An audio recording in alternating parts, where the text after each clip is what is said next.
നമസ്കാരം.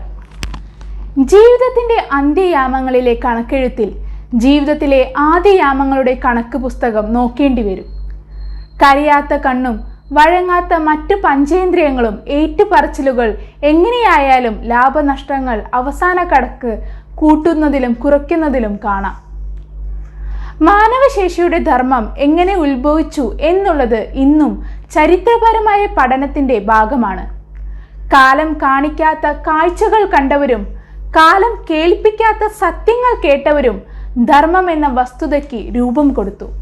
ചോദ്യങ്ങളുടെ ശക്തിയിൽ ലഭിക്കുന്ന വസ്തുതകളും അപ്പോൾ തന്നെ നേരിൽ കാണുന്ന വസ്തുതകളും അല്പാൽപം വ്യത്യാസം കാണിക്കും. ചോദ്യങ്ങളിലൂടെ വരുന്ന വസ്തുതയ്ക്ക് തർക്കത്തിൻ്റെ ഒരു മണമുണ്ടാകും. ശാസ്ത്ര സത്യങ്ങളുടെ വരവ് ഇപ്രകാരമാണ്. പ്രകൃതിയുടെ ഒഴുകുന്ന നീതിയാണ് കാവ്യനീതി. ഇത് രണ്ടാമത്തെ ഗണത്തിൽ മേൽ പറഞ്ഞ രീതിയിൽ മനസ്സിലാകും.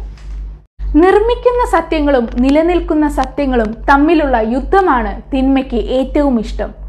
അതിൽ തന്നെ തിന്മയ്ക്ക് വളരാനും മുതലെടുക്കാനുമുള്ള വളമുണ്ടാകും. മനുഷ്യരിൽ ഭീതി ഉണ്ടാക്കുന്ന സത്യങ്ങളും ഉള്ള സത്യങ്ങളും തമ്മിൽ പൊരുത്തക്കേടുകൾ ഉണ്ടാകുമ്പോഴാണ്. ഞാനാണ് ദൈവം എന്ന് പറയുന്നവരുടെ നിലനിൽപ്പിനായി ഉണ്ടാക്കുന്ന സത്യങ്ങളുടെ അടിമകളാകുമ്പോഴാണ് ഭീതിക്ക് വേണ്ടി നാം പരിഹാരം കണ്ടുപിടിച്ചു എന്ന് സ്വയം തോന്നുന്നത്. ഭയം മാറാൻ കയ്യിൽ കെട്ടുന്ന ചരട് ധൈര്യം നൽകുന്നു. പക്ഷേ ഭയം പോയിട്ടില്ല. ആ ചരട് പൊട്ടിപ്പോകുമോ എന്ന ഭയം അവിടെ ജനിക്കുന്നു. പക്വമായ അറിവും പക്വമായ കാഴ്ചപ്പാടുകളുമാണ് മനുഷ്യന്റെ ആത്മവിശ്വാസം കൂട്ടുക എന്ന ആൽബർട്ട് ഐൻസ്റ്റീന്റെ വാചകം ചിന്തയുടെ ശക്തി കൂട്ടുന്നു. കാരണങ്ങൾ പഠിച്ചാൽ കാര്യത്തിലേക്കും കാര്യത്തെക്കുറിച്ച് പഠിച്ചാൽ കാരണങ്ങളിലേക്കും ചിന്തകൾ കടക്കുന്നു. സ്ഥായിയായ ദർശനങ്ങളിലൂടെ സഞ്ചരിക്കുമ്പോൾ കാര്യം കാരണത്തെയും കാരണം കാര്യത്തെയും ആശ്രയിച്ച് നിൽക്കുന്നതായി കാണാം. കാര്യകാരണങ്ങൾ യോജിപ്പില്ല എന്നുള്ളതിൽ വിശ്വസിക്കേണ്ട സത്യദർശനങ്ങൾ വിശ്വസിച്ചേ പറ്റൂ. അതുകൊണ്ടാണ് ഐൻസ്റ്റീൻ പറഞ്ഞത്, മനുഷ്യനുണ്ടാക്കിയ മനുഷ്യ ദൈവങ്ങളിൽ എനിക്ക് വിശ്വാസമില്ല. പക്ഷേ പ്രപഞ്ചത്തെക്കുറിച്ച് പഠിച്ചപ്പോൾ ഒരു ശക്തി ഈ പ്രപഞ്ചത്തെ നിയന്ത്രിക്കുന്നുവെന്ന് എനിക്ക് മനസ്സിലായി.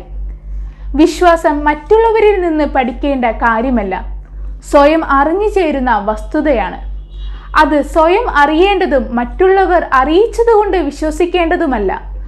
മറ്റുള്ളവരുടെ അറിയിക്കൽ സാഹചര്യ തള്ളൽ മാത്രമാണ്. സ്വയം ഉരുകി ഉയർച്ചയുടെ ചിന്ത സ്വന്തമാക്കണം. അതിൽ നിന്ന് വരുന്ന വിശ്വാസം 100 മേനിയും 1000 മേനിയും കൊയ്യും. അവിടെ വാദങ്ങൾ, പരീക്ഷണങ്ങൾ, അട്ടഹാസം എന്നിവ ഉണ്ടായിരിക്കുകയില്ല. വാദിച്ച് ജയിക്കുന്ന വിശ്വാസങ്ങൾ താൽക്കാലിക വിശ്വാസമായിരിക്കും. പ്രശ്നങ്ങൾ ജീവിതത്തിൽ നേരിടുമ്പോൾ മറ്റുള്ളവരിൽ നിന്ന് പഠിച്ച വിശ്വാസം താനെ എവിടേക്കോ പറന്നു പോകും. മതഗ്രന്ഥങ്ങൾ വായിക്കുമ്പോഴുണ്ടാകുന്ന സംശയങ്ങൾ മറ്റുള്ളവരുടെ വഴിയിൽ കൂടിയാണ് തീർക്കുന്നുവെങ്കിൽ വീണ്ടും അതേ സംശയം വീണ്ടും മുളച്ചു പൊങ്ങും. അടിസ്ഥാന വിശ്വാസങ്ങളിൽ നിന്നും സ്വയം സംശയങ്ങൾക്ക് ഉത്തരം കണ്ടെത്തിയാൽ അത് നമ്മുടെ വിശ്വാസത്തിൻ്റെ ശക്തി കൂട്ടും.